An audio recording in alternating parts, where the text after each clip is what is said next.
ব্যক্তি থেকে পরিবার, সমাজ থেকে রাষ্ট্র, দেশ থেকে বিশ্ব সবকিছুর চালিকাই রাজনীতি। তাই রাজনীতির 10 দিক নিয়ে রাজকাহন নিবেদন করছে জি25 ইস্পাত। সাথে আছি আমি তাসনুভা তন্নি। যারা আওয়ামী লীগ করেছেন কিন্তু কোনো প্রকার অন্যায়, গণহত্যা বা অপরাধের সঙ্গে যুক্ত ছিলেন না, তারা জাতির কাছে ক্ষমা চেয়ে যদি নির্বাচন করেন তাতে কোনো বাধা নেই। গত মঙ্গলবার ডিসি সম্মেলনের শেষ দিনে উপদেষ্টা আসিফ মাহমুদ সজীব ভুঁইয়া এমন মন্তব্য করলেও ঠিক বুধবার যেন সেখান থেকে সরে এসেছেন।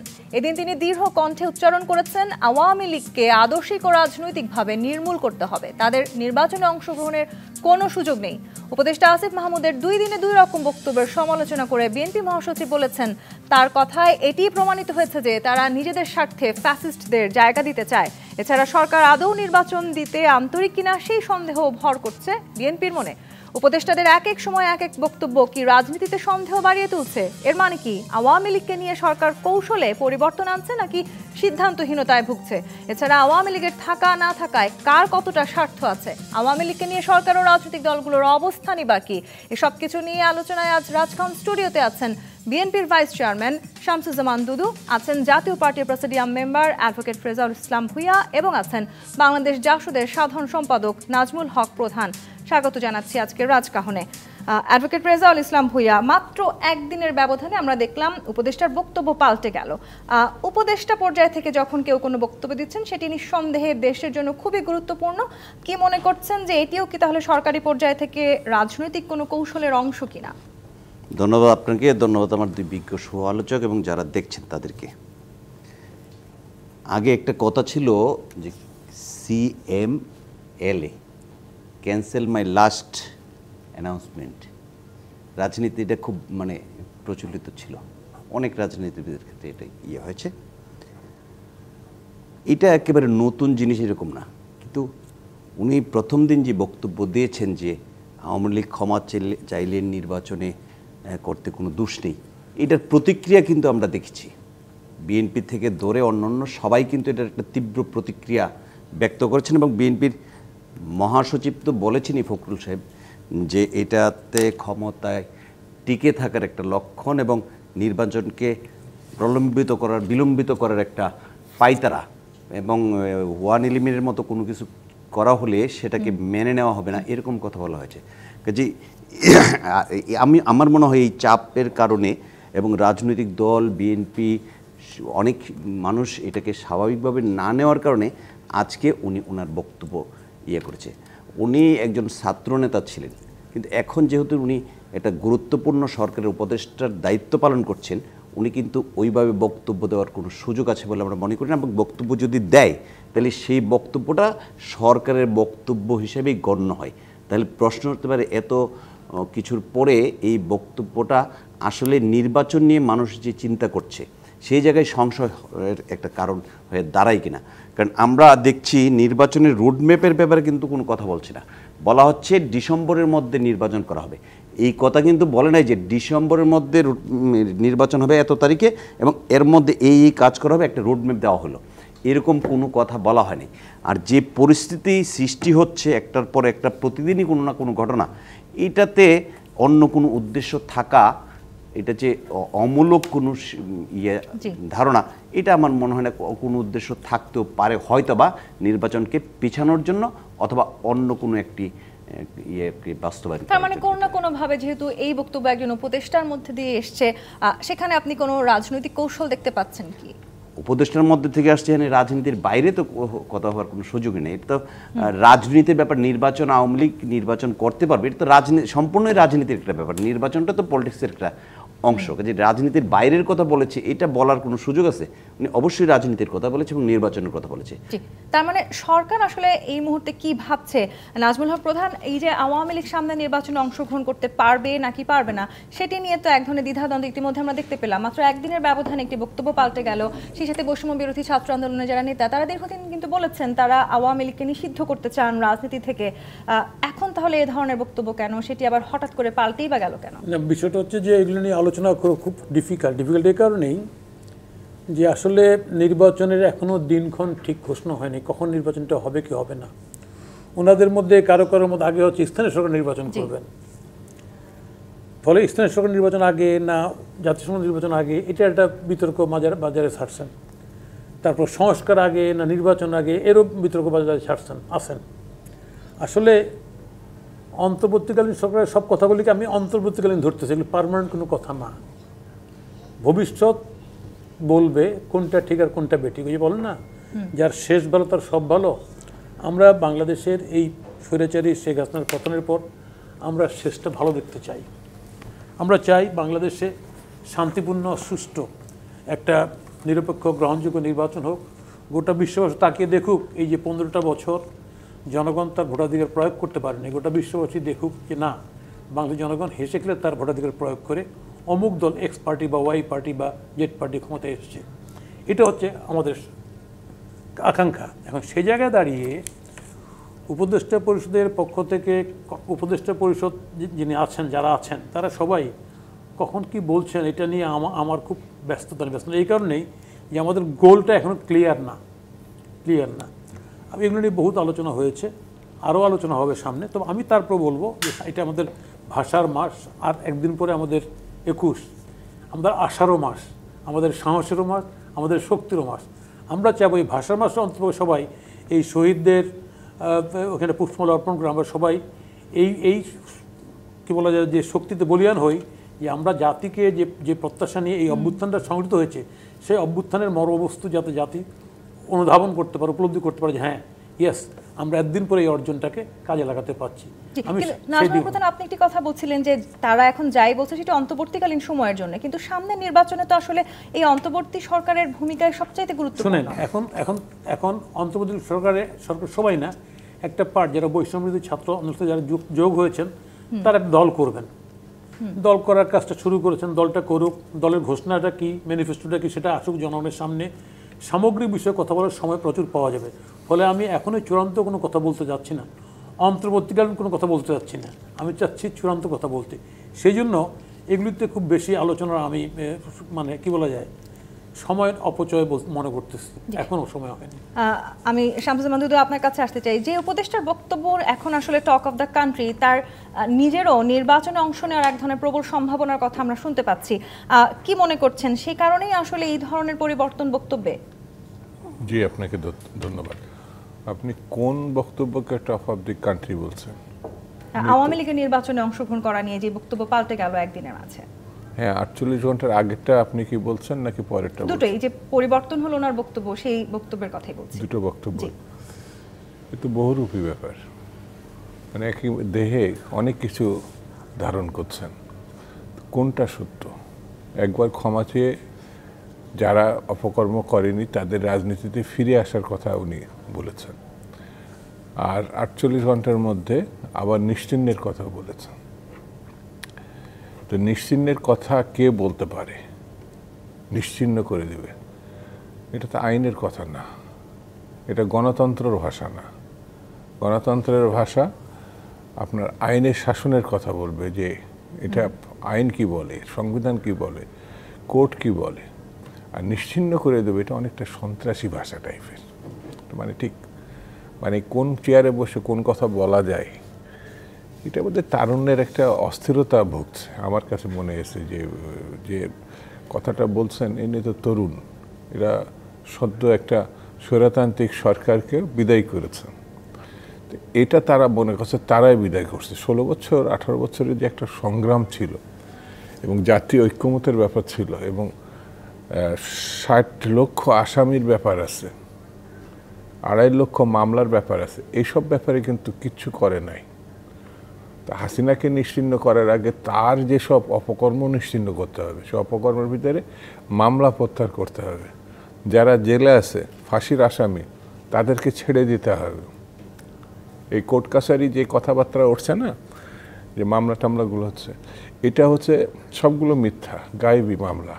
তো আপনার মামলা দেয়া, কোর্টে ঢুকানো, তথাকথিত বিচারের নামে ফাঁসির আসামি করা, এগুলোকে বাদ না দিয়ে নিশ্চিহ্ন করে ফেলবো, তার মানে স্বৈরতান্ত্রিক ব্যবস্থায় যে নিশ্চিহ্ন করে ফেলার ব্যাপার ছিল। যেমন জামাত ইসলামকে একটা অডিয়েন্সের মাধ্যমে নিষিদ্ধ করে দিয়েছিল, তো স্বৈরতান্ত্রিক ব্যবস্থা। তো এখন কি এই সরকারও ওই অডিয়েন্স ব্যবহার করবে না মৌখিক এই কথা বলবো? আমার কাছে মনে হয়েছে তারা আসলে মূল কাজ থেকে সরে গেছে। মূল কাজটা হচ্ছে আমাদের এই যে গণঅভ্যুত্থানে এখানে বসে আছেন নাজমুল হক প্রধান সাহেব, 90-এর যে গণঅভ্যুত্থান আমরা স্টার্ট করেছিলাম, ওনারা শেষ করেছিল। তারপরে 90 দিনের মধ্যে একটা নির্বাচন, সেই সময় ছাত্র নেতারা যে মানে গৌরব উজ্জ্বল ভূমিকা পালন করছিল, সেই গৌরব উজ্জ্বল ভূমিকায় নির্বাচনের মধ্যে নেতৃত্ব ডিসাইড হয়েছিল। কিন্তু সেই জায়গায় ছাত্ররা কিন্তু নতুন দল গঠন করেনি। তাদের যে দলীয় ভাবাপূর্ণ যে দৃষ্টিভঙ্গি ছিল ছাত্র সংগঠন, তারা সেখানে ফিরে গেছিল। এখন আবার ক্ষমতার কুক্ষিগতই বলবো শব্দটা, এরা মানে ক্ষমতাটাকে ধরে ফেলবো, অন্য কেউ যেন না নিতে পারে, এটা গণতন্ত্র সম্মত না। তো যাই হোক, আমার কাছে মনে হয়েছে মূল স্পিরিট বা মূল ঘটনা সেটা হচ্ছে স্বৈরতান্ত্রিক ব্যবস্থার বাইরে গেলে জনগণের কাছে ক্ষমতা, জনগণ তো মালিক, জনগণের কাছে মালিকানা ফেরত দেওয়া, সেটি যতক্ষণ পর্যন্ত দিতে না পারবো ততক্ষণ পর্যন্ত আমার কাছে মনে হচ্ছে এক ধরনের অস্থিরতার ভিতরে তারা থেকে যাবে। এই যে বক্তব্যটা আমাদের উপদেষ্টা সাহেব দিয়েছেন, এটা আমার কাছে মনে হয়েছে কোনো কারণে যদি পরেরটা চোখে না আসে তাহলে আগেরটাই স্ট্যান্ড করবে। তাহলে মনে করবে আওয়ামী লীগ পুরা মাপটাপ চেয়ে ভালো লোকগুলো ঘরে বেরোনো মাত্রে তারা নিশ্চিহ্ন হয়ে যাবে। তো উনি কি তাদের বেরিয়ে নিশ্চিহ্ন করার একটা কৌশল মানে তৈরি করছেন কিনা সেটাও ব্যাখ্যা করা ভালো। জি, খুবই গুরুত্বপূর্ণ একটি পয়েন্ট বলেছেন আপনি। তবে নাজমুল হক প্রধান একটি কথা বলছিলেন, শামসুজ্জামান দুদু মূল কাজ থেকে সরে গেছে অন্তর্বর্তী সরকার, তাই কি মনে করছেন যে আপনি বলছিলেন যে 90 দিনেও আসলে একটি নির্বাচন দেওয়া সম্ভব হয়েছে, বিগত সময় আমরা তাই দেখেছি, কিন্তু এখন 6 মাস পরবর্তী সময় এসে দাঁড়িয়েও কি আমরা সেই নির্বাচনী ট্রেন চলতে শুরু করতে দেখেছি? আসলে বলি হচ্ছে কি কারণে কতগুলি রং মেসেজ জাতির কাছে গেছে। যেমন ধরেন যে এই সংবিধানটাই, আমি একটা উদাহরণ জাস্ট, এই সংবিধানটাই সমস্ত অনিষ্টের মূল, এই বাড়িটাই সমস্ত অনিষ্টের মূল। আসলে স্বৈরতন্ত্র এটা একটা রোগ, অসুখ, এটা যে কোনো রাজনীতিকে ধরতে পারে, যে কোনো দলকে ধরতে পারে, যে কোনো মূল নেতাকে ধরতে পারে। আমি উদাহরণ দিই, যেমন ধরেন মার্কিন যুক্তরাষ্ট্রে ওয়াটারগেট কেলেঙ্কারি হয়েছিল, সবাই জানে, গোটা বিশ্ব জানে। এবং ওয়াটারগেট কেলেঙ্কারির কারণে নিক্সনের উনি প্রেসিডেন্ট থেকে চ্যুত হয়েছিলেন। আড়িপাতা, বিশাল ঘটনা। ওই আড়িপাতা কিন্তু ছিল না সংবিধানে, উনি করেছিলেন। আমি আজকে পত্রিকায় আছে, ভারতে এতদিন ধরে চলছে নির্বাচন কমিশনার 3 জন থাকে ওনাদের, প্রধান নির্বাচন কমিশনার আর 2 জন নির্বাচন কমিশনার। তো সাধারণত এটা ঠিক হয় কীভাবে, সরকারি দলের প্রধান যে টিম লিডার বা প্রধানমন্ত্রী, বিরোধী দলের নেতা এবং প্রধান বিচারপতি, এই তিন জনের সমন্বয়ে কমিটি থাকে, ওরাই ঠিক করে আপনার নির্বাচন কমিশনার। কিন্তু বিজেপি সরকারে এসে বহুদিন ধরে নিয়ে কী চলছে, বাকবিতণ্ডা চলছে, বিজেপি সরকারে এসে ওই বিচারপতিকে বাদ দিয়ে দিয়েছেন, দিয়ে ওনারা সরকারি দল 2টা আর বিরোধী দলের যিনি নেতা থাকেন পার্লামেন্টে উনি 3 জন মিলে করবেন। এবং সেই হিসাবে ওইটা সুপ্রিম কোর্টে মামলা হয়ে গেছে, রায়টা এখনো হয়নি।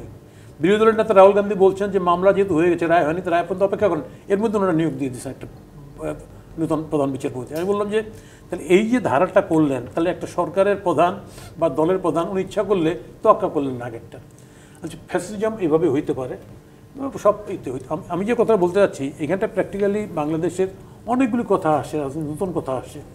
হ্যাঁ, প্রোগ্রামও অনেকগুলো নতুন স্লোগান আসছে, যেগুলি যেমন আপনার ইংরেজি শব্দ ভালো, বাংলায় এসে বাংলাকরণ হয়ে গেছে, যেমন কমপ্লিট শাটডাউন বা মার্চ ফর জাস্টিস হয়েছে, অসুবিধা নেই হইতে, এগুলি আসতে কোনো ভালো।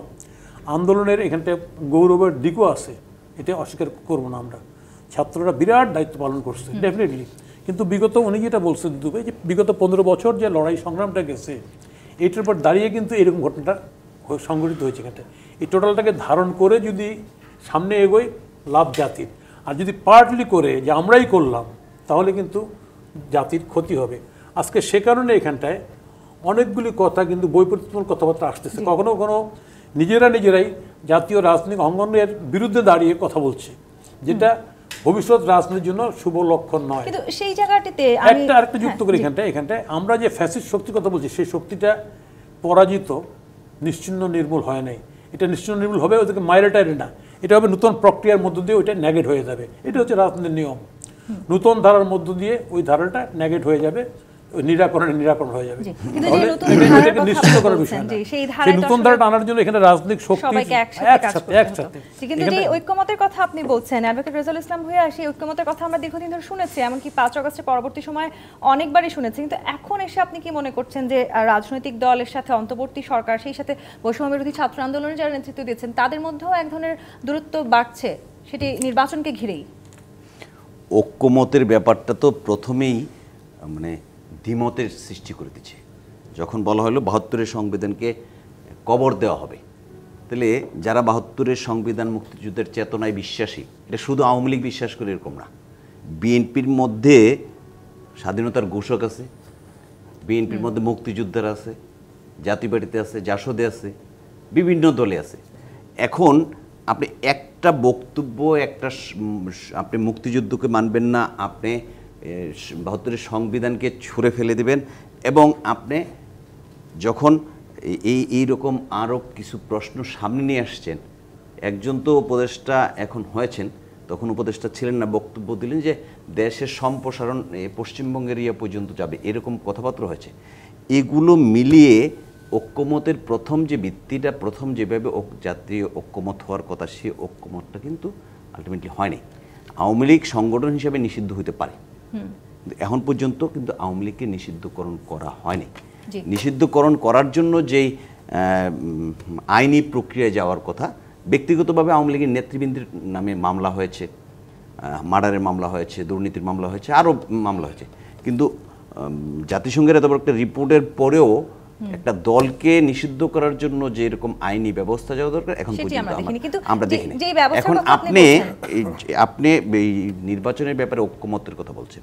এখন নির্বাচনে একটা দল নিবন্ধন আছে, তার নিবন্ধন বাতিল করলেন না, ধরে নিলাম ডিসেম্বরে ইলেকশন হবে, সেপ্টেম্বরে তফসিল হবে। তফসিল হওয়ার পরে নিবন্ধিত দলকে আপনি কি করে নির্বাচনের বাইরে রাখবেন? একটু আমি এই প্রসঙ্গে তাহলে নির্বাচনের বাইরে না রাখতে পারলে আপনি যে জাতীয় ঐক্যমত বলছেন, জাতীয় ঐক্যমত কারা? যাদের, যে সকল রাজনৈতিক দল ভোটারদের মধ্যে প্রতিনিধিত্ব করে, যাদের মানে ভোটের পার্সেন্টেজ তাদেরকে তো নিতে হবে। আপনি 10টা 20টা নতুন দিলেন, কি যেন গত 24-এর নির্বাচনের আগে 3টা 4টা রাজনৈতিক দল হয়েছে, ভোট কিন্তু পার্সেন্টেজ 0.001%। সেই জায়গার মধ্যে আপনি যারা ভোটের পার্সেন্টেজ করে তাদেরকে নিয়ে তো ঐক্যমত করতে হবে। এই যে ঐক্যমতের কথা আমরা বলছি, কিংবা নতুন রাজনৈতিক দল আসতে যাচ্ছে, সবকিছু তো আসলে সামনে নির্বাচনকে ঘিরে। সেই নির্বাচনী সমীকরণে আমরা অনেক ধরনের আভাস পাচ্ছি। বিএনপি -2 এর কথা আজকে বলেছে, এবং যে ঘটনাগুলো ঘটছে, বিশেষ করে এই উপদেষ্টার বক্তব্যের মাঝেও আসলে বলা হয়েছে যে বিএনপি কোনো না কোনোভাবে ফ্যাসিজম খুঁজে পাচ্ছে। আবার এই উপদেষ্টাদের মধ্যে থেকে 3 জন উপদেষ্টা পদত্যাগ করে নতুন রাজনৈতিক দল গঠন করবেন, সেই সম্ভাবনাও আছে। সেই সমীকরণকে পাল্টে দেওয়ার জন্যই কি আসলে এই ধরনের ঘটনা ঘটছে? আসলে আমার কাছে মনে হচ্ছে যে স্বৈরতান্ত্রিক ব্যবস্থার পতন হয়েছে, তার একটা ধারাবাহিক ইতিহাস আছে, লড়াই আছে, আন্দোলন আছে, সংগ্রাম আছে। তো এটা সমষ্টিগত। তো সমষ্টিগত ভাবনা থাকলে এক ধরনের বক্তব্য থাকবে, ক্রিয়াকর্ম থাকবে। আর যখন এটা আমিত্বের মধ্যে ঢুকে পড়ে, অর্থাৎ শুধুমাত্র আমরা করেছি, তখন এটা আবার আরেক রকম প্রতিফলন ঘটবে বাংলাদেশের রাজনীতিতে। যারা দল গঠন করবে বলে মনে করছে, তারা নেহাতি হয় শিক্ষার্থী অথবা শিক্ষার কিছু মানে পেরিয়েছে আর কি, এমন একটা অংশ রাজনীতি করছে। তারা ছাত্র সংগঠনও করতে পারে, রাজনৈতিক দলও করতে পারে। তো যখন রাজনৈতিক দল গঠন করবে, স্বাভাবিক ক্ষমতায় যাওয়ার চিন্তা করবে। তো যখন চিন্তা করবে, তখন মিনিমাম সততা থাকতে হবে, পরিচ্ছন্নতা থাকতে হবে। সেটা হচ্ছে আমি ক্ষমতার মসনদ ব্যবহার করে আমি এখানে সুবিধা ভোগ করব, তাহলে এটা যে গণঅভ্যুত্থান স্পিরিটের সঙ্গে যায় না, এটা এক ধরনের অসততা থেকে যায়। রাজনৈতিক দল তো অবশ্যই করতে পারবে। তারা যেটা এই সিদ্ধান্ত নিয়ে থাকে আগামী দিনে রাজনৈতিক দল গঠন করে এবং নির্বাচনকে ফেস করবে, তাহলে কিসের ক্ষমতা? তারা তো জীবনকেই বাঁচিয়ে রাখছিল। তাদের অনেক সাথী শহীদ হয়েছে, অনেকে এখন হাসপাতালে আছে। তো এই একটা জায়গায় তারা নিজের সঙ্গে নিজে এক ধরনের মানে বৈপরীত্যমূলক ঘটনা করছে আমার কাছে মনে হয়েছে। তো এইটা যদি পরিষ্কার না করা যায়, তাহলে তারা নিজেরাই ক্ষতিগ্রস্ত এই যে হবে। তাদের নিজেদের মাঝে এক ধরনের বৈপরীত্যের কথা আপনি বলছেন, আমরা ইতিমধ্যে দেখতে পাচ্ছি কিন্তু ছাত্র সংগঠনগুলোর মধ্যে এক ধরনের ভাঙনও দেখা দিয়েছে, বিশেষ করে বৈষম্যবিরোধী ছাত্র আন্দোলনে তাদের মাঝেও দেখেছি আমরা ভাঙন দেখা দিয়েছে। এই সব কিছুর মাঝখানে আসলে তৃতীয় কোনো শক্তি মাথাচাড়া দিয়ে উঠছে এবং এই যে ধরনের সংঘাত সহিংসতা আমরা ইদানিং দেখতে পাচ্ছি, সেখানে তাদের একটা দায় আছে কিনা এই প্রশ্ন উত্তর নিব। জি.পি. ইস্পাত নিবেদিত রাজকাহন থেকে বিরতি নিয়ে ফিরছি, সাথেই থাকুন। জি.পি. ইস্পাত নিবেদিত রাজকাহন দেখছেন। অ্যাডভোকেট রেজাউল ইসলাম ভূঁইয়া, দেশে একটা নির্বাচনী আবহাওয়া তৈরি এবং একটা স্বস্তির পরিস্থিতি তৈরি হবার কথা ছিল, কিন্তু এখন রাজনীতি তার টের পাওয়া যাচ্ছে না। এখন যেটি আমরা টের পাচ্ছি, অনিশ্চয়তা আছে, অস্বস্তি আছে, ছাত্র সংগঠনগুলো নিজেরাই নিজেদের মধ্যে সংঘাত সংঘর্ষে লিপ্ত হচ্ছে। তার মানে আসলে কি সামনে নির্বাচন আরো বিলম্বিত হওয়ার সময় হচ্ছে? দেখেন, এই সরকার ক্ষমতায় আসার পর শপথ 8 তারিখে নিল, 9 তারিখে আমি আমার বাসা সিদ্ধেশ্বরী, আমি রমনা পার্কে হাঁটতে যাই। আমি সকালবেলা হাঁটতে গিয়ে দেখি যে 1000 লোক যমুনার সামনে। ওই দিন রাত্রে উনি এটাতে উঠছে প্রধান উপদেষ্টা। কী ব্যাপার? ওনারা চাকরির স্থায়ীকরণ চাই, এইরকম একটা ব্যাপার। ওর থেকে এই গতকালকে এবং আজকে পর্যন্ত এই রকম আন্দোলন কিন্তু ঠেকিয়া হয় নাই। কিন্তু এই জন্য কি আমাদের নির্বাচন পিছিয়ে দিতে হবে? আর নির্বাচন পিছাইলে এই ব্যবস্থাটা কি মানে আরও বাড়বে না? আজকে যে অবস্থাটা হয়েছে, মানুষ আশা করেছিল যে এই ফেসিস্ট চলে গেলে অর্থনৈতিক অবস্থা ভালো হবে, বাজারের দ্রব্যমূল্যের মানুষের নাগালের মধ্যে থাকবে, আজকে মানে কর্মসংস্থানের সুযোগ হবে। অসংখ্য কারখানা বন্ধ, বেকার হয়ে গেছে, বাজার করতে পারছে না। এই অবস্থা এবং আমি যে আন্দোলনের কথা বললাম, প্রতিদিনই চাপ, এটা আরও বাড়বে। এটা বাড়ার পরে আপনি কি মনে করেন যে নির্বাচন ছাড়া ওনারা এটা কন্ট্রোল করতে পারবেন? আমি তো কন্ট্রোল করার কোনো ইয়েই দেখি না। গত 6 মাসে বাজার নিয়ন্ত্রণের কোনো কার্যকর ব্যবস্থা নিচ্ছে এরকম অবস্থা কিন্তু দেখা যায় না। এবং কৃষির ক্ষেত্রে এখন মানে আমাদের ইরিগেশনের একটা চূড়ান্ত সময়, এই সময়টার মধ্যে গ্রাম এলাকার মধ্যে একটা লোডশেডিং হচ্ছে। এই লোডশেডিংয়ের সংখ্যা সরকার বলছে যে আগামী ড্রাই সিজন এটা আরও বাড়বে। এখন আপনার যে কৃষির উৎপাদন, এটা কিন্তু এই বিদ্যুতের উপর ডিপেন্ড করে। আপনি কি কার্যকর ব্যবস্থা নিচ্ছেন বা এটার কী করবেন, এটার কোনো দিক নির্দেশনা নাই। কৃষিমন্ত্রীকে এইটাও বোঝা একটু, উপদেষ্টাকে এটা বোঝা একটু কঠিন হয়ে যাচ্ছে আমাদের জন্য। তা আপনি এই যে অব্যবস্থা, এই যে হানাহানি, কুয়েটের অবস্থা দেখলেন, এইটা চলতে থাকবে আরও ব্যাপক হারে। এইটা অবস্থায় মুক্তি পাইতে হলে অবশ্যই একটি নির্বাচিত গণতান্ত্রিক শাসন কায়েম করতে হবে। এবং এই নির্বাচিত গণতান্ত্রিক শাসন ব্যবস্থা কায়েম করতে হলে এখানে একটি লেভেল প্লেইং ফিল্ড থাকতে হবে এবং অন্তর্বর্তী মানে সবাই নিয়ে একটি অংশগ্রহণমূলক নির্বাচনের ব্যবস্থা। কিন্তু এখানে একটি প্রশ্ন করতে চাই আমি, এই প্রশ্নটি নাজমুল প্রধান আপনার কাছে করতে চাই। যে কথা বলছেন রেজাউল ইসলাম ভূঁইয়া, যে এই মুহূর্তে আসলে যে পরিস্থিতিতে আমরা আছি সেখানে নির্বাচন খুব প্রয়োজন, কোনো না কোনোভাবে এটাকে যদি আমি উল্টে দিই, আপনি কি মনে করছেন এখন আসলে যেই ধরনের অস্বস্তি অনিশ্চয়তা তৈরি হচ্ছে, সেটি কি আসলে নির্বাচনকে খানিকটা পিছিয়ে দেওয়ার জন্যই তৈরি করা হচ্ছে? না, একটা বিষয় বলি, যে আন্দোলনগুলির কথা হচ্ছে এখানটায় বাংলাদেশে ভাষা আন্দোলন বলেন, আইয়ুব বিরোধী আন্দোলন বলেন, 69 গণঅভ্যুত্থান বলেন, সবগুলি আন্দোলনের আগেই একটা ছক ছিল, পরিকল্পনা ছিল। এই আন্দোলনে আমি এই অ্যাচিভ করি, ইভেন কি 90-এর আন্দোলনে আমরা কি অ্যাচিভ করছি তার দফা ছিল, তার দাবি ছিল। দুর্ভাগ্য হচ্ছে এই আন্দোলনটা একটাই দাবি ছিল, সেটা হচ্ছে কোটা বাতিল করো। এরপরে যুক্ত হয়েছে হাসিনা পলাও, হাসিনা স্বৈরতন্ত্রী পলাও, এই পলাওর সঙ্গে সবাই যুক্ত হয়ে গেছে। আমি মনে করি যে মৌলিক পার্থক্যটা কোনো কমপ্লিট প্রোগ্রাম যে ছিল না, এখন ওনারা প্রোগ্রাম দিতে যাচ্ছে। যেমন মাঝখানে ডিক্লারেশন দিতে চাইলো, একটা ঘোষণাপত্র দিতে ঘোষণা করতে চাইলো না, সে ঘোষণা করতে পারলো না বলে বাধা দেওয়ার কারণ হইলো না, ইত্যাদি ইত্যাদি। যাই হোক, নানান রকম ইস্যু সামনে নিয়ে আসা হচ্ছে। ঘোষণা টোষণা তো এগুলি তো আগেই হয়ে যায়। স্বাধীনতা ইশতেহার পাঠ আগেই হয়ে গেছে, ইশতেহার পাঠ, তাই না? পতাকা উত্তোলন আগেই হয়ে গেছে। আমি যেটা বলতে সেটা হচ্ছে যে এই যে গ্যাপটা হয়ে গেছে, এই গ্যাপটাকে ধারণ করার জন্য এখানে রাজনৈতিক নেতৃত্বের সমন্বয় ছিল, কিন্তু ওনারা নিজেরাই দল গঠন করে মনে দেশটা চালান। ভালো কথা, আপত্তি নেই, দল তো যে কেউ করতে পারে। কিন্তু সেক্ষেত্রে খুব পরিষ্কার কথা হচ্ছে, পূর্ণ অজুহাত দিয়ে লাভ নেই। দল করলে ক্ষমতার থেকে নেমে দলটা করতে হবে। আমরা দল করেছি দেশ স্বাধীনের পরে, জাসদ আমরা ক্ষমতার সঙ্গেই ছিলাম, আওয়ামী লীগের সঙ্গে ছিলাম, বঙ্গবন্ধুর সঙ্গে ছিলাম, আমরা নেমে আলাদা দল করেছি, গঠন করেছি। কতটুকু সফল হয়েছি হয় না সেটা একটা আলোচনা, কিন্তু বাট দল করেছি আমরা। আমি বলতে চাচ্ছি এখানটায় দল করার যে অন্য উদাহরণ দিয়ে লাভ নাই, যে অমুক এই সময় এই সময় তো ওগুলি ছুতো না, তার নিজে নিশ্চিতভাবে যারা দল করবেন তারা ক্ষমতার থেকে বেরিয়ে এসে দলটা করেন। আজকে এই যে এইভাবে করতেছে, এই কারণে ওনাদের মধ্যেই কিন্তু আমি আজকে ইউটিউবে অনেক নতুন মুখ দেখতেছি, এরাও বৈষম্য সমন্বয়ক ছিল। সমন্বয় একটা না, বলছে আমরা ছিলাম আগে, এখন আমি হয়ে গেছি, যেহেতু আমি হয়ে গেছি ফলে আমরা এটা বিরোধিতা করতেছি। এবং কালকে চিটাগংয়ে ছিলাম আমি, চিটাগংয়ে ওই একই অবস্থা। তাহলে এই সমস্ত জায়গায় এরকম একটা এনার্কি তৈরি হচ্ছে।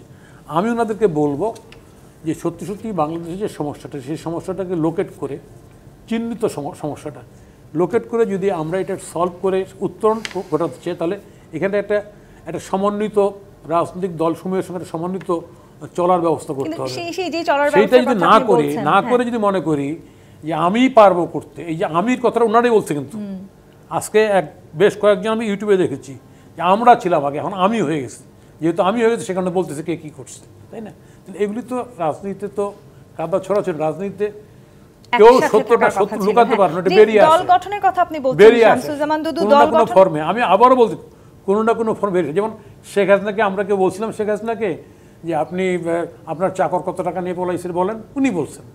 রাজনীতি এটা হচ্ছে ধর্ম, রাজনীতিতে কোনো জিনিস লুকায়িত থাকে না, এটা বেরিয়ে আসে। যে দল গঠনের আপনি কথা বলছেন শামসুজ্জামান দুদু, যদি সরকারের এই 3 উপদেষ্টা পদত্যাগ করে নির্বাচন করেন, তারপরেও আসলে এই নির্বাচনকে নিরপেক্ষ বলার সুযোগ আমাদের সামনে আছে কি না, যদি ডিসেম্বর নাগাদ নির্বাচন সংগঠিত হয়? আসলে সরকার প্রধান এবং সরকারের যেসব উপদেষ্টারা আছেন তার বিষয়ে বিশেষ করে 3 তরুণ উপদেষ্টা যারা বৈষম্য বিরোধী আন্দোলনে সক্রিয় ভূমিকা পালন করেছে, কিন্তু জাতীয় ঐক্যমত ভিত্তিক যে স্পিরিটটা ছিল, তারা একটা গোষ্ঠীতান্ত্রিক অর্থাৎ একটা নতুন ভাবনা চিন্তা, যেমন প্রধান উপদেষ্টা বলছে শিক্ষার্থীদের আকাঙ্ক্ষা পূরণের তারা উদ্যোগ নেবে, দল গঠন করবে, এটাই তো স্বাভাবিক, এবং সেই ব্যাপারে তারা যেন এগিয়ে যায়। তো প্রধান উপদেষ্টা এই কথার মধ্য দিয়ে তার ইচ্ছার প্রতিফলন ঘটিয়েছেন। আগেও বলেছেন যে তাকে অতিষ্ঠিত করেছে ছাত্ররা।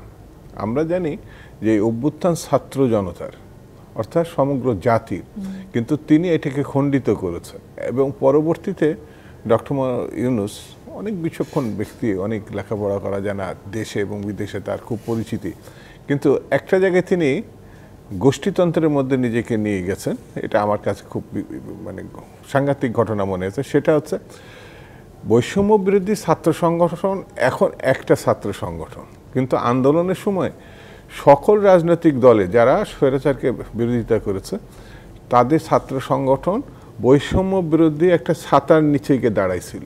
কিন্তু ডক্টর মোহাম্মদ ইউনূস বৈষম্য বিরোধীদের খণ্ডিত অংশ, শুধুমাত্র একটা অংশকে নিয়ে বৈঠক করেছিল। এর পরপরই আমরা দেখেছি 28টি ছাত্র সংগঠন বেরিয়ে গিয়ে এটার বিরোধিতা করেছে। তো ডক্টর মোহাম্মদ ইউনূস নিজে জানে যে মানে প্রতিষ্ঠিত ছাত্র সংগঠনগুলোকে তিনি অ্যাভয়েড করেছেন, ছাত্র দল, ইউনিয়ন, জাসদ ছাত্রলীগ যেগুলো ছিল। তো এরা অতীতে একটা গণঅভ্যুত্থানের নেতৃত্ব দিচ্ছে, এই গণঅভ্যুত্থানও তাদের সক্রিয় ভূমিকা ছিল, কিন্তু তারা তাদের সংগঠনের নাম ব্যবহার করেনি। সেই জন্য আমার কাছে মনে হয়েছে ডক্টর মোহাম্মদ ইউনূসকে সিদ্ধান্ত নিতে হবে যে তিনি বিতর্কিত অবস্থান থেকে সরবেন নাকি আরও বিতর্কিত অবস্থানের ভিতর চলে যাবেন। ইতিমধ্যেই কিন্তু কেয়ারটেকার সরকারের প্রশ্ন এসছে। অন্তর্বর্তী সরকারের বাইরে আমাদের এক সময় কেয়ারটেকারের ব্যবস্থা ছিল, তো ওই কেয়ারটেকার অলরেডি আবার ফিরে আসার একটি সম্ভাবনা আছে। না না সম্ভাবনা একটি আইনগত দিক থেকে আসছে। এখন এটা অ্যাপিলেট ডিভিশনের এই মামলাটা আছে, এটা যেই মুহূর্তে মানে শেষ হয়ে যাবে তাহলে পরে ওইটা কিন্তু আইনে রূপান্তরিত হবে। হলে এটার সঙ্গে ওটার মানে এখনকার সরকারের সঙ্গে কি ভূমিকা হবে তখন রাজনীতিক দলগুলোই কিন্তু ডিসাইড করবে। কিন্তু আবার আপনি যে কথাটি বলছিলেন অন্তর্বর্তী সরকার ছাত্রদের প্রতিনিধিত্ব থাকায় তা এক অর্থে ছাত্রদের সরকার বলেও অনেকে অভিহিত করছেন, তার মানে সামনে নির্বাচনে তাদের প্রভাব থাকবে সেটি অনেকেই বিশ্বাস করতে চাইছেন বা সেটি বলারও চেষ্টা করছেন। কিন্তু আসলে আবার মুখোমুখি অবস্থানেও আমরা দেখতে পাচ্ছি বিভিন্ন ছাত্র সংগঠনগুলোকে। সামনে নির্বাচন ঘিরে সংঘাত সহিংসতা আরো বাড়বে কিনা সেই প্রশ্নের উত্তর খুঁজবো। রাজকাহন থেকে আরো একটি বিরতি নিয়ে ফিরছি। ব্রিটিশ প্রাথমিক রাজকাহন দেখছেন। অ্যাডভোকেট রেজাউল ইসলাম ভূঁইয়া, আওয়ামী লীগ পরাজিত হয়ে পালিয়েও গিয়েছে, তারপরে এখন কেন 6 মাস পরে এসে তাদের নির্বাচনে অংশগ্রহণ নিয়ে এই ধরনের বিতর্ক, কিসের আভাস? আপনি যখন নির্বাচনকে অংশগ্রহণমূলক করতে যাবেন তাহলে তো আপনাকে সকলের নিয়েই নির্বাচন করতে হবে, নাহলে তো 14 সালে যে নির্বাচন হয়েছে, 18 সালে যে নির্বাচন হয়েছে সেরকম একটা নির্বাচন হবে এবং এই নির্বাচনটা দেশে এবং বিদেশে গ্রহণযোগ্য হবে না।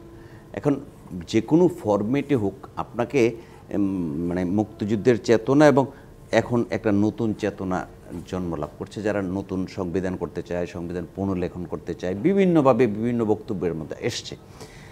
এই যে বিভক্তি, এই বিভক্তির এক বিভক্তি যদি নির্বাচনে অংশগ্রহণ করে, আরেক বিভক্তি যদি নির্বাচন থেকে দূরে থাকে, এটা তো অংশগ্রহণমূলক নির্বাচন হলো না। ধরেন আমার দলকে নির্বাচনে নিয়ে গেল, নির্বাচনে নিয়ে গিয়ে আমার দলকে মাঠে কাজ করার সুযোগ দিল না, কচুকাটা করলো, অতীতে আমরা এরকম দেখেছি। সেটা তো কারো কাম্য নয়। আপনার মূল দায়িত্বটা কি? মূল দায়িত্বটা হলো অবাধ, সুষ্ঠু এবং অংশগ্রহণমূলক একটা নির্বাচন হবে, সবাই সমান সুযোগ পাবে।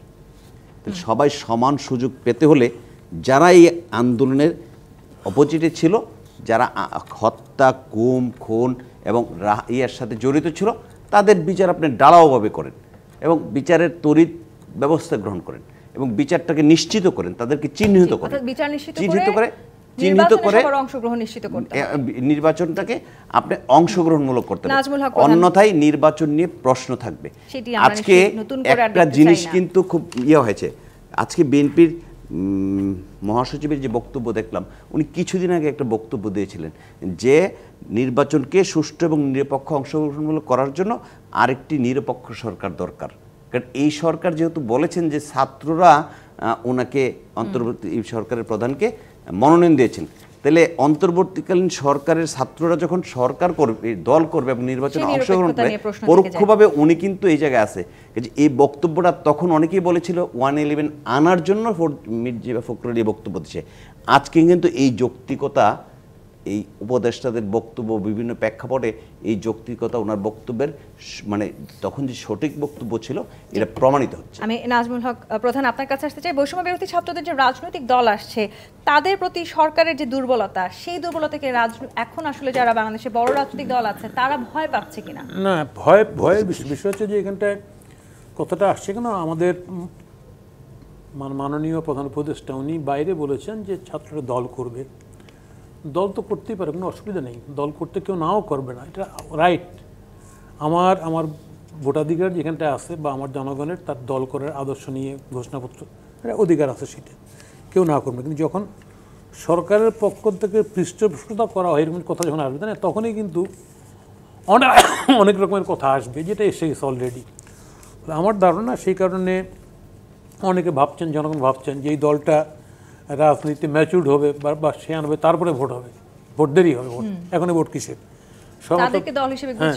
দল গঠন হচ্ছে, এর ঘোষণাপত্র কি, কর্মসূচি কি, এগুলো জনগণকে জানাইতে হবে না, এগুলি জানাবে, তারপরে তারা ভোট করবে প্র্যাকটিক্যালি। তাহলে এইখানটায় যদি এটা হয়, দল গঠন করতে হয়, তাহলে তো ঠিক আছে, আপত্তি নাই, মাঠে আসুক, মাঠে আসলে তো বুঝতে হবে ঐক্য। তখন হ্যাঁ, এখানটা ঐক্য, জোট, ভোট এগুলো পৃথিবীর সব দেশেই আছে, কোনো এখানটা হইতে পারে। সেই রাজনৈতিক যে দলটা হবে সেই দলটার সঙ্গে বিএনপির ঐক্য হইতে পারে, অন্য দলেরও হইতে পারে, আমাদেরও হইতে পারে, কোনো আপত্তি নেই এগুলির ক্ষেত্রে। কিন্তু পৃষ্ঠপোষকতা করে এটা যে বোঝা যায়, জনগণের মধ্যে কনফিউশন তৈরি হবে যে এই দলটাকে ক্ষমতা আনার জন্য করতেছে, যেটা কখনো বাংলাদেশের গণতান্ত্রিক পরিবেশকে নিশ্চিত করবে না। আর রাজনৈতিক দলের অংশগ্রহণ তো ভোটে তো লাগবেই, সব দলেরই লাগবে। সেখানটায় ক্রিমিনালস যারা, তাই না, তারা হ্যাঁ আওয়ামী লীগ এখানটা আমিও মনে করি যারা ক্রাইম করেছে, ভোট থেকে শুরু করে, হত্যা থেকে শুরু করে, লুট থেকে যারা করছে না, তারা রাজনীতির বাইরে, তার ডাস্টবিনে চলে যাওয়া উচিত, জেল, তাদের বিচার হওয়া উচিত। এর বাইরেও যদি রাজনীতি করার লোক থাকে, সেই দলের পক্ষ থেকে আসবে। আমরা তো এখনও চেহারা দেখতেছি না, এখনও তো ওই দলের যে নেতৃত্ব আছে সেটাই আছে, ফলে এখনও এটা সম্পর্কে বলার সুযোগ হয়নি। আসুক, পরিষ্কার হয়ে আসুক, তখন বলা যায়। শামসুজ্জামান দুদু, রাজনীতির অন্দরমহলে কি ঘটছে সেটি আঁচ করার মতন ক্ষমতা বিএনপির মতো একটি বড় রাজনৈতিক দলের নিশ্চয়ই আছে, আমরা সেটি বিশ্বাস করতে চাই। বিএনপির থেকে বলা হয়েছে তারা যাতে ক্ষমতায় আসতে না পারে তা নিশ্চিত করতে চাইছে কোনো কোনো পক্ষ। তারেক রহমান তিনি নিজেও বলেছেন এই ধরনের একটি ষড়যন্ত্র চলছে। ঠিক কেমন ষড়যন্ত্রের আভাস আপনারা পাচ্ছেন? ষড়যন্ত্র আমি ঠিক বলবো না, যেভাবে বিভিন্ন মহল থেকে আলোচনা হচ্ছে, সরাসরি উদ্যোগ নেওয়া হচ্ছে। সেটা হচ্ছে গ্রহণযোগ্য নির্বাচনের জন্য যে শর্ত পূরণের দরকার, সেই শর্ত পূরণ এই সরকারের পক্ষে সম্ভব হচ্ছে কিনা, সেগুলো একটা দেখার বিষয়। আমরা একটি দলনিরপেক্ষ সরকার চাইছি, সেই দলনিরপেক্ষ সরকারের জন্য এই উপদেষ্টা মণ্ডলী, কিন্তু সরকার প্রধান ডক্টর ইউনূস সাহেব এবং 3জন যে ছাত্র প্রতিনিধি হিসাবে আছে, তাদের মানে যে বক্তব্য, যে অস্থিরতা, তাতে মনে হচ্ছে যে ক্ষমতার স্বাদে তারা বিমোহিত হয়ে গেছে, তারা বিভোর হয়ে গেছে। ক্ষমতা ঠিক মানে ছাড়ার একটা যে সাহস, যে সাহসটা তারা দেখিয়েছিল গণঅভ্যুত্থানে, সেই সাহসটা এখন আর দেখাতে পারছে না। একবার বলছে তিনি পদত্যাগ করে গিয়ে দলে যোগ দেবেন, আবার বলছে যে এই ধরনের সিদ্ধান্ত এখনো হয়নি। আমি পত্রপত্রিকায় যেটা দেখেছি, প্রশ্ন হচ্ছে যে এরা যদি এই সরকারে থাকে এবং সরকার প্রধানের বক্তব্য সংযত না হয়, মানে আরও যদি গুরুত্ব বিবেচনা করে কথা না বলেন, তাহলে এই সন্দেহ, অবিশ্বাস, নিরপেক্ষ এগুলো আরও প্রকট হবে, আরও বাড়তে থাকবে। স্বাভাবিক কারণে কেয়ারটেকারের প্রশ্নটা চলে আসবে। অন্তর্বর্তীকালীন সরকার পক্ষ নিয়ে ফেলছে বলে যখন অভিযোগ উঠবে, সেটা এই সরকারের জন্য এবং আগামী দিন ভালো নির্বাচনের প্রতিবন্ধকতা হিসাবে দেখা দেবে। সেই জন্য আমরা মনে করি এই সরকারের দিয়ে এখনও প্রতিটা রাজনৈতিক দল ভালো নির্বাচন প্রত্যাশা করে। আমরা যত সমালোচনা করি তার মূল উদ্দেশ্য হচ্ছে যে তারা লাইন মতো যেন থাকে। সাধারণত বিএনপিও কি আসলে মনে করে আওয়ামী লীগে যারা গণহত্যা কিংবা ফ্যাসিজমের সাথে জড়িত নয়, তারা চাইলে শুদ্ধিকরণের মধ্য দিয়ে নির্বাচনে অংশগ্রহণ করতে পারেন? এটা তো সর্ট আউট করা হয়নি এখনো পর্যন্ত। পুরা মন্ত্রী পরিষদের প্রধান শেখ হাসিনা, পুরা পার্লামেন্ট, এই যে পার্লামেন্ট যেটা হয়েছিল, এত বড় মানে 3টা পার্লামেন্ট কোনো নির্বাচন ছাড়া হয়েছে। এই 3টা পার্লামেন্টে জন্য যেসব এসপি, ডিসি কর্মকর্তারা কাজ করছে সব জেলখানায় থাকার কথা। এই নির্বাচন কমিশনার সহ তাদের সহকারীরা জেলখানায় থাকার কথা। এই সমস্ত পার্লামেন্ট যারা সদস্য, অধিকাংশ, এটা মানে বলার অপেক্ষা রাখে না। না হলে তারা তো পালাতো না, তারা তো এখানে থাকতো, জেলখানাও যেত। তো আমার কাছে মনে হয়েছে যে এই গত সরকার যে কি বলবো, এটা অনিয়মের রাজত্ব করেছে, নির্মমতার রাজত্ব করেছে, লুটেরের রাজত্ব করেছে, খুনের রাজত্ব করছে, তাদের বিচার করতেও কাঠগড়ায় দাঁড় করাতেও এই সরকার তো ব্যর্থ হয়েছে। সেই কারণে যত দ্রুত সম্ভব আপনাকে আইনের আওতায় আনতে হবে। নিশ্চিহ্ন করব, শেষ করে দেবো, এইসব বলেই মানুষের ভিতরে সন্দেহ অবিশ্বাস সৃষ্টি করবে। বিচার নিশ্চিত করে আমাদের নির্বাচনের দিকে এগোতে হবে। শামসুজ্জামান দুদু, অ্যাডভোকেট রেজাউল ইসলাম ভূঁইয়া এবং নাজমুল হক প্রধান, অসংখ্য ধন্যবাদ আজকে রাজকাহনের সময় দেওয়ার জন্য। দর্শক, আজকের মতো বিদায় নিচ্ছি জি25 নিবেদিত রাজকাহন থেকে। ফিরবো আগামীকাল রাত 10টায় নতুন রাজকাহন নিয়ে। ডিবিসির সঙ্গেই থাকুন 24 ঘন্টা।